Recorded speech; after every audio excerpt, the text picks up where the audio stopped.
நிகழும் ஸ்ரீ மங்களகரமான குரோதி ஆண்டு ஆகஸ்ட் மாதம் 17ஆம் தேதி சனிக்கிழமை அன்று பூராடம் நட்சத்திரத்தில் திரையோதசி திதியில் பிரீத்தி நாமயோகத்தில் கௌளவம் கர்ணத்தில் சித்த யோகத்தில் சனி மகா பிரதோஷம் கூடிய நன்னாளில் இந்த மகத்தான ஆவணி மாதம் பிறக்கிறது. ஆவணி மாத கிரக நிலைகளை பார்க்கும்போது ரிஷப ராசியில் குரு பகவானும் செவ்வாய் பகவானும், கடக ராசியில் புதன் பகவானும், சிம்ம ராசியில் சூரிய பகவானும் சுக்கிர பகவானும் உள்ளனர். கன்னி ராசியில் கேது பகவானின் சஞ்சாரம் உள்ளது.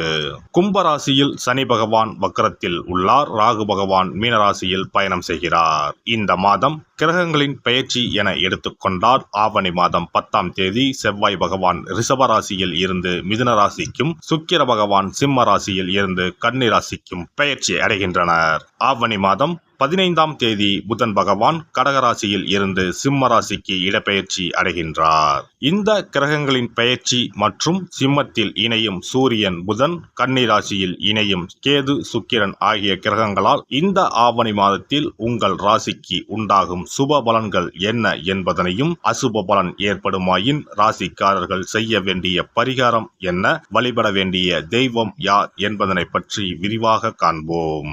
உங்கள் வாழ்வில் வளமும் நலமும் செல்வ செழிப்பும் பெற்று வாழ்வில் உயரிய நிலையை அடைய எல்லாம் வல்ல எம்பெருமானை வேண்டி விரும்பி கேட்டுக்கொள்கிறேன். கும்பராசி அன்பர்களே, இந்த மாதம் எதிர்பார்த்த காரியங்களில் வெற்றிகள் கிடைக்கும். வீண் வாக்குவாதங்களை தவிர்ப்பது நல்லது. அக்கம் பக்கத்தில் இருப்பவர்களுடன் சில்லறை சண்டைகள் ஏற்படும்.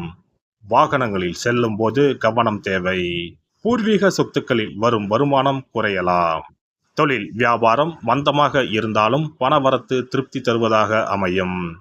கடன்களை அடைப்பதில் வேகம் காட்டுவீர்கள். உத்தியோகத்தில் இருப்பவர்கள் கூடுதலாக உழைக்க வேண்டி இருக்கும். உங்களது வேலையை கண்டு மேலதிகாரிகள் திருப்தி அடைவார்கள். குடும்பத்தில் இருந்த இறுக்கமான நிலை மாறும். கணவன் மனைவிக்கு இடையே கருத்து வேற்றுமை உண்டாகலாம். கவனம் தேவை. பிள்ளைகள் விஷயத்தில் நிதானத்தை கடைபிடிப்பது நல்லது. நண்பர்கள் உறவினரிடம் பேசும்போது பக்குவமாக பேசுவது நன்மையை தரும். பெண்களை பொறுத்தவரை எந்த காரியத்திலும் சாதகமான பலன் பெற வாக்குவாதங்களை தவிர்ப்பது நல்லது. வெளியூர் பயணங்களின் போது கவனம் தேவை. கலைத்துறையினருக்கு இருந்த பிரச்சனைகள் குறையும். பேசி எடுக்கும் முடிவுகள் நன்மையை தரும். அடுத்தவர்களுக்காக எந்த பொறுப்பையும் ஏற்காமல் இருப்பது நல்லது. அரசியல் துறையினரை பொறுத்தவரை வழக்கத்தை விட கூடுதலாக உழைக்க வேண்டியிருக்கும். பொருள் வரத்து கூடும். வெளியூர் பயணம் செல்ல நேரலாம். வெற்றி பெற தடைகளை தாண்டி உழைக்க வேண்டியிருக்கும். பெரியோரின் ஆலோசனைப்படி செயல்படுவது நல்லது. மாணவர்களுக்கு கல்வியில் வெற்றி பெற கூடுதலாக உழைக்க வேண்டியிருக்கும். உங்களது நடவடிக்கைகள் பெற்றோருக்கு திருப்தியை தரும். நட்சத்திர பலன்கள் அவிட்டம் 3-4ஆம் பாதங்கள். இந்த மாதம் குடும்பத்தில் சுகமும் நிம்மதியும் இருக்கும். குடும்பத்திற்கு அதிகப்படியான வருமானமும் கிடைக்கும். கணவன் மனைவிக்கு இடையே சகஜ நிலை காணப்படும். குழந்தைகள் திறமையை கண்டு அவர்களை பாராட்டுவீர்கள். உறவினர் வருகை இருக்கும். யாரிடம் பேசும்போதும் நிதானமாக பேசுவது நன்மையை தரும். சதயம் நட்சத்திரம் இந்த மாதம் எதிலும் மிகவும் கவனமாக ஈடுபடுவது நன்மையை தரும். திட்டமிட்டு செயல்படுவது வெற்றிக்கு உதவும்.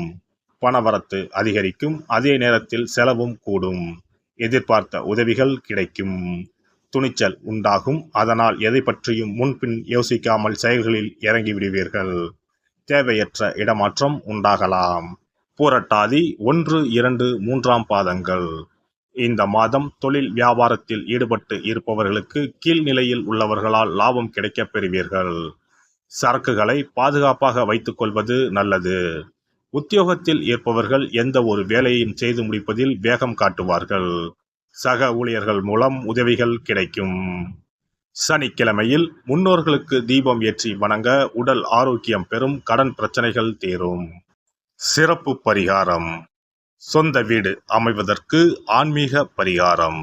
சொந்த வீடு கனவு நிறைவேற வேண்டும் என்பதற்காக எத்தனையோ கோவிலுக்கு சென்று எத்தனையோ பூஜை வழிபாடு என செய்தும் ஒன்றும் நடக்கவில்லை என்பவர்கள் வீட்டிலேயே இந்த எளிய பரிகாரத்தை செய்து வந்தால் நல்ல பலன் கிடைக்கும்.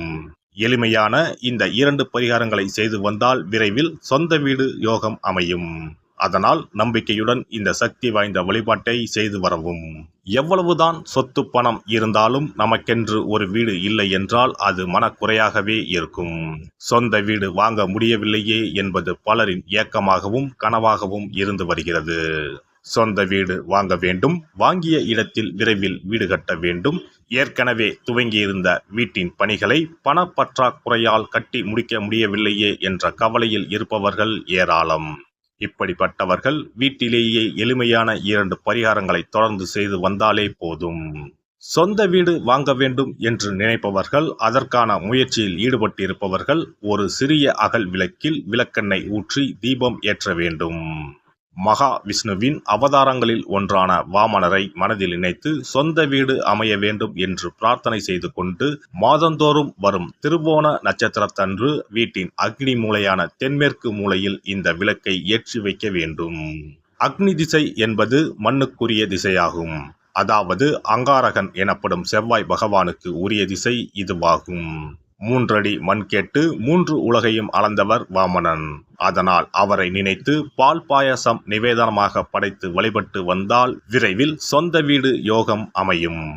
மற்றொரு பரிகாரமாக வீட்டில் பயன்படுத்தும் காமாட்சி விளக்கு அல்லது கஜலட்சுமி விளக்கு அல்லது வழக்கமாக பயன்படுத்தும் ஏதாவது ஒரு விளக்கை எடுத்துக்கொள்ளுங்கள்.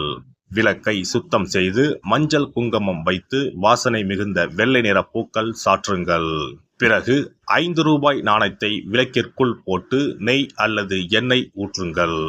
ஒரு சிறிய தட்டின் மத்தியில் மஞ்சள் குங்கும பொட்டு வைத்து அதன் மீது 5 ரூபாய் நாணயத்தை வைத்து நாம் ஏற்கனவே தயார் செய்த விளக்கை இதில் வைத்து விளக்கினை ஏற்ற வேண்டும். தினமும் காலையில் 6 மணி முதல் 7 மணிக்குள் இந்த விளக்கை ஏற்றி வந்தால் விரைவில் வீடு கட்டுவீர்கள். 5 ரூபாய் நாணயம் என்பது குபேரனுக்கு உரியதாகும். இதை விளக்கில் போட்டு ஏற்றுவதால் வீடு கட்டுவதற்கான அல்லது வீடு வாங்குவதற்கான பணம் ஏதாவது ஒரு வழியில் உங்களுக்கு கிடைக்கும்.